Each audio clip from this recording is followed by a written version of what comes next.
segala perbuatannya yang sangat luar biasa. Malam hari ini kita sama-sama membuka firman Tuhan di dalam Markus pasal ke-8.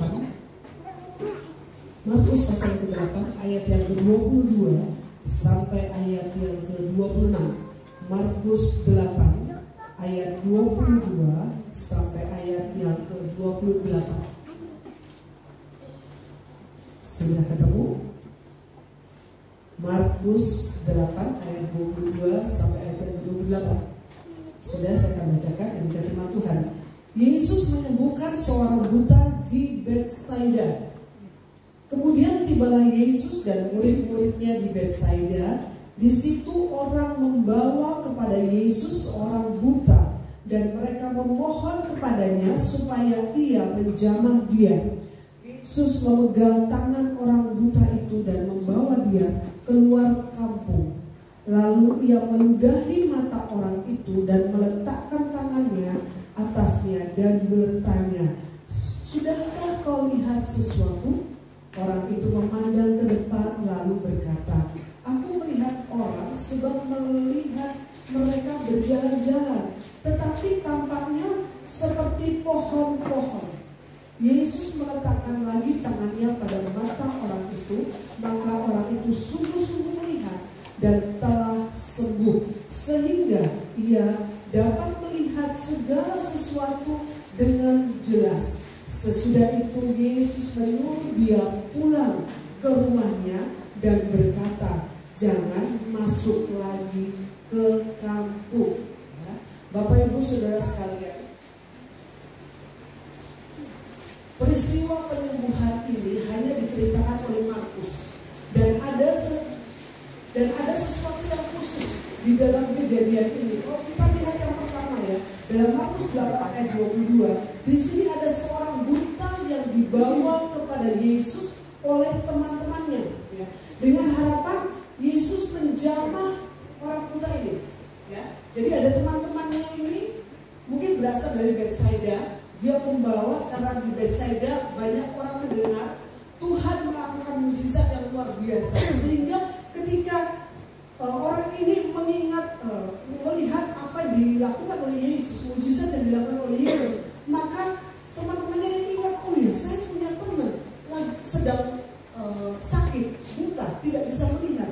Jadi ketika Yesus ada di Betsaida, maka teman-teman ini membawa temannya yang buta ini, dituntut dibawa ke Tuhan Yesus dengan harapan Tuhan Yesus menjamah, menyembuhkan temannya ini.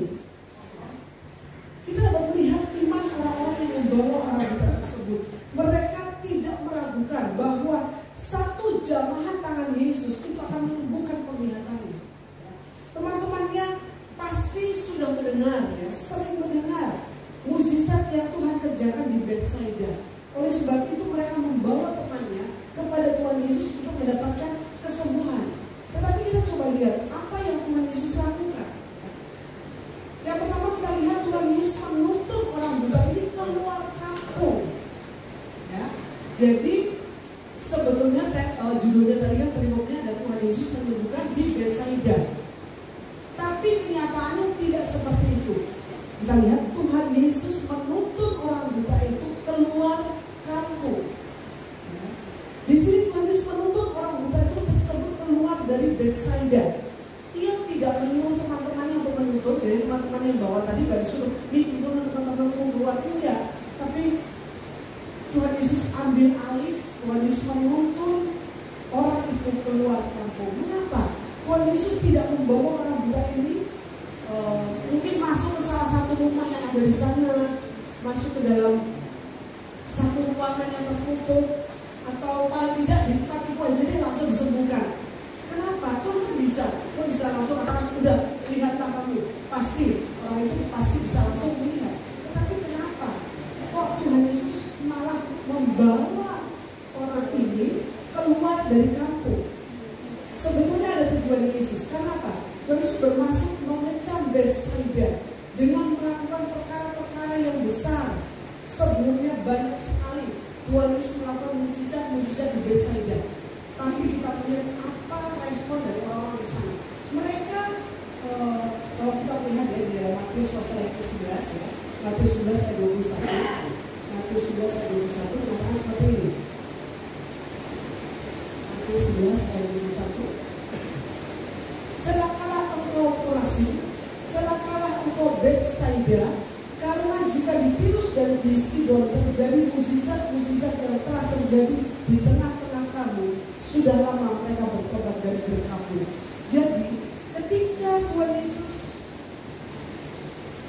melakukan mukjizat di Betsaida, orang-orang kagum, orang-orang begitu terpesona dengan apa yang Yesus lakukan. Tetapi mereka tidak ada yang mengikut Yesus. Karena itu dengan membawa orang buta itu keluar dari kota itu, Tuhan Yesus memberitahukan bahwa Betsaida sudah tidak layak lagi untuk menerima mukjizat lagi. Karena percuma Tuhan cuma mukjizat, tapi mereka tidak ada yang mau mengikuti Yesus. Yang kedua, kita melihat Tuhan Yesus menyembuhkan dengan cara yang tidak biasa, diludahi. Apa itu ada diludahi mana? Tersungging lah ya.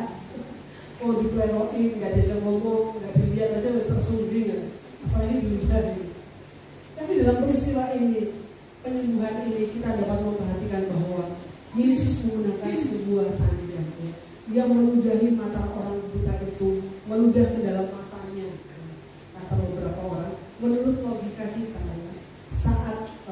saat ini kalau orang matanya sedang sakit, kemudian kita ludahi, kita buka matanya terus kita ludahi, apa yang terjadi? Nggak malah sembuh, malah sakit karena ludah kita penuh dengan bakteri ya. Tapi kita melihat di sini beda dengan Tuhan Yesus ya. Menurut logika memang sebetulnya ya nggak masuk akal ya, terus menyembuhkan diludahi loh ya. Tetapi inilah yang dilakukan oleh Tuhan Yesus ya. Berbeda sekali. Tuhan Yesus dapat saja menyembuhkan orang buta itu langsung, tetapi kita melihat ada sesuatu di sini seperti yang dilakukannya. Dia tidak menggunakan sepatah kata untuk menyembuhkan orang itu, tidak. Tetapi Tuhan Yesus ingin membantu ya, membantu iman orang buta ini ya. Mungkin awalnya orang buta ini kan datang kepada Tuhan karena dibawa oleh teman-temannya percaya bahwa Tuhan pasti bisa menyembuhkan. Tapi mungkin orang buta ini masih lemah imannya. Jadi ada satu proses yang harus dia jalani untuk dia bisa menjadi kuat imannya ya. Jadi Tuhan Yesus ingin membantu iman orang ini dan menolong supaya orang buta ini bisa percaya kepada Tuhan. Penyembuhan ini dilakukan secara bertahap, sesuatu yang tidak biasa yang Yesus lakukan. Ya seringkali Tuhan Yesus langsung lakukan, terbukalah matamu, terus sembuhlah, ya kan? Tapi kali ini berbeda. Dan kita melihat di sini, ketika Yesus meludah di mata orang itu, Tuhan Yesus bertanya lagi, gimana? Apakah kau sudah melihat? Tapi orang berkata, iya saya melihat, tapi nggak jelas gitu, masih seperti pohon gitu. Jadi berjalan-jalan, bergerak-gerak, tapi orang ini tidak bisa membedakan. Kemudian Yesus mengizinkan orang ini mengatakan keadaannya yang sebenarnya. Jadi Tuhan biarkan ketika Tuhan Yesus meludahi mata orang itu, Tuhan Yesus lihat reaksi dari orang buta ini. Apa saat ini yang kau rasakan? Dan dia memberitahukan kepada Yesus apa yang dia rasakan. Belum bisa melihat, masih kabur seperti bayang-bayang, seperti pohon-pohon. Tuhan Yesus ingin supaya orang buta ini benar-benar yakin keadaannya seperti itu, tapi dia tetap percaya. Orang buta ini menengadah, dia melihat kembali dan dia lihat bahwa aku melihat orang berjalan-jalan, tapi tampaknya seperti pohon. Rupanya ia belum dapat membedakan antara orang dan pohon melalui gerakan mereka. Ia bisa melihat cahaya. Ketika dia melihat, dia bisa melihat cahaya di antara dirinya dan langit. Tampak baginya ada seseorang, tapi dia kurang jelas, tidak bisa mengenalinya. Tetapi kita melihat langkah yang Yesus lakukan kemudian. Yesus setelah itu segera Tuhan Yesus meletakkan tangannya ke atas orang buta tersebut. Dan ketika Tuhan Yesus meletakkan tangannya ke mata orang buta itu, semua jadi beres. Yesus tidak pernah melakukan pekerjaan yang setengah-setengah. Tuhan Yesus menyembuhkan dengan tuntas tanpa syarat.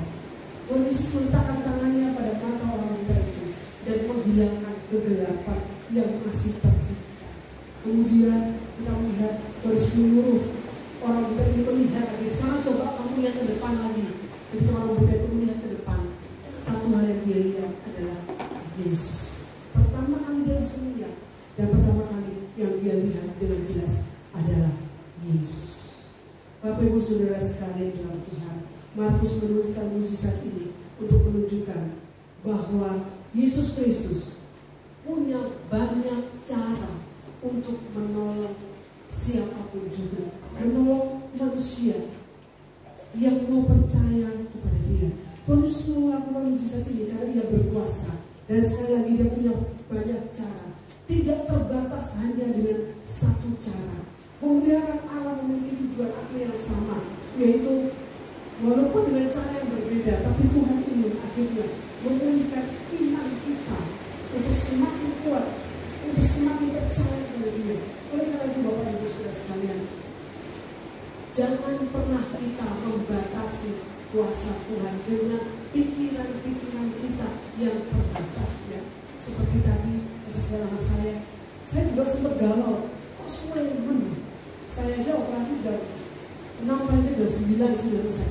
Emang ini saya juga sampai terpengaruh, ya. Ini pikiran ada macam-macam. Kok nggak keluar-keluar? Makanya saya selalu WA, gimana ya? Sudah belum? Belum lah. Sudah belum lah. Jadi sempat juga galau. Nah, pikiran kita kadang-kadang seperti itu. Kita batasi Tuhan. Kita sudah berdoa, tapi ternyata ya seperti itu. Itulah manusia. Tapi firman Tuhan dalam hari ini mengingatkan kita. Mungkin seperti orang buta ini, iman orang ini pada mulanya sangat lemah, tetapi kemudian bertambah kuat, dan sesuai dengan itu kesembuhan terjadi. Kristus tidak selalu bertindak berdasarkan satu aturan saja, satu cara ini. Oleh karena itu dia menegur orang buta ini, apa kau sudah melihat?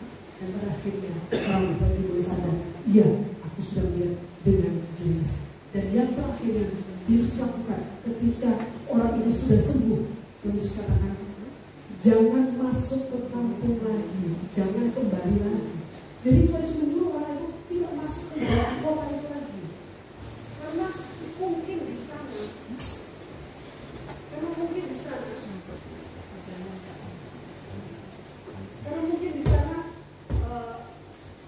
ada sebagian orang yang ingin melihat mukjizat, tetapi dia tidak mempercaya. Jadi itu semua tidak ada gunanya. Orang-orang ini melihat Yesus membuat dia kuat, dan mereka telah menyaksikan begitu banyak mukjizat, tetapi tidak pernah mempunyai keinginan untuk mengikut Dia. Oleh karena itu, Tuhan Yesus tidak mau orang ini yang sudah kuat imannya kembali lagi ke kampung Betsaida, sehingga membuat imannya menjadi lemah lagi. Tuhan Yesus tidak mau seperti itu. Oleh karena itu Tuhan Yesus katakan, jangan kembali masuk ke kampung itu lagi. Jangan masuk ke kampung itu lagi. Kembalilah kepada keluargamu. Ceritakanlah apa yang sudah engkau alami. Jadi Tuhan Yesus menginginkan supaya orang buta ini ketika sudah mengalami pengalaman dengan Tuhan, jamaah Tuhan yang luar biasa, dia tidak kembali lemah imannya dengan kembali ke kampung yang tadi, tapi Tuhan ingin dia maju terus menceritakan pengalamannya kepada keluarganya. Apa yang bisa kita pelajari dari kisah ini? Yang pertama, Tuhan Yesus memiliki belas kasihan, mau menuntun siapa saja yang lemah imannya. Kita seperti orang buta itu, kita serba tidak tahu ke depannya nanti seperti apa yang harus kita alami, kita tidak tahu. Tetapi mari kita mempercayakan diri kita, menyerahkan diri kita sepenuhnya kepada tuntunan Yesus.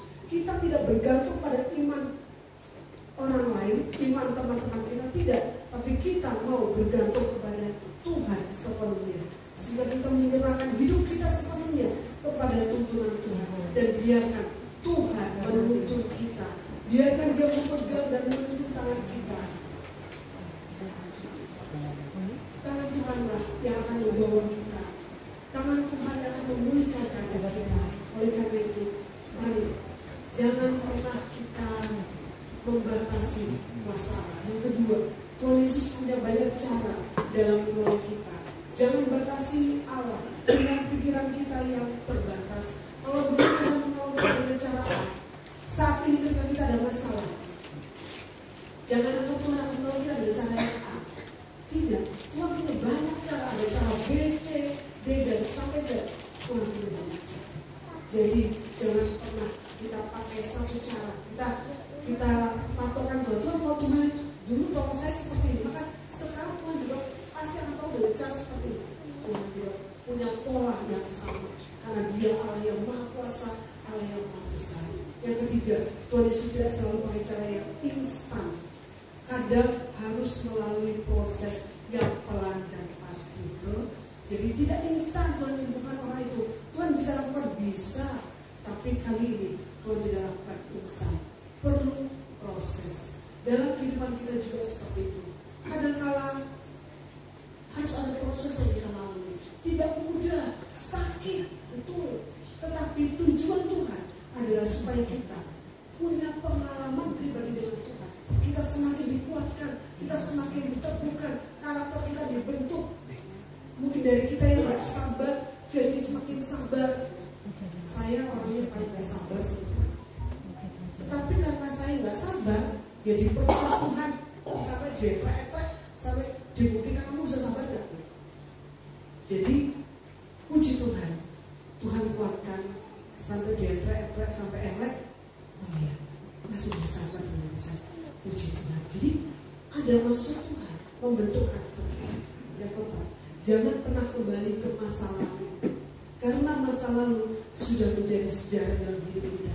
Tuhan Yesus mau kita memandang ke depan, karena tuntunan Tuhan selalu membawa kita dari masa sekarang ke masa depan. Jangan ingat-ingat lagi yang dulu, masa lalu sudah lewat. Mari kita memandang ke depan. Kita hidup masa sekarang dan sampai akan datang. Bapak Ibu Saudara sekalian, mari terus berjalan dalam tuntunan Tuhan, meskipun tidak mudah, harus melalui proses panjang dan lama mungkin. Tapi percayalah, tuntunan Tuhan tidak akan pernah menjerumuskan kita atau menghancurkan kita, tapi tuntunan Tuhan akan membawa kita kepada pemulihan. Yohanes 5:8 ayat 11, ayat terakhir. Yesaya 5:8 ayat 11. Yesaya 5:8 ayat 11 dikatakan, Tuhan akan menuntut engkau senantiasa dan akan memuaskan hatimu di tanah yang kering dan akan membarui kekuatanmu. Engkau akan seperti taman yang diairi dengan baik dan seperti mata air yang tidak pernah mengecewakan. Jadi sekali lagi Yesaya 58 ayat 11 ini mengatakan bahwa Tuhan akan menuntun kita senantiasa. Bukan hari ini aja, tapi senantiasa, terus menerus ya. Walaupun kita mengalami kekeringan, tetaplah berjalan dalam tuntunan Tuhan. Karena walaupun di tanah yang kering, Tuhan akan memberikan kepada kita kesegaran. Karena mengikut Tuhan tidak akan pernah dikecewakan. Asal kita sungguh-sungguh. Selamat malam, kita berjumpa malam hari ini.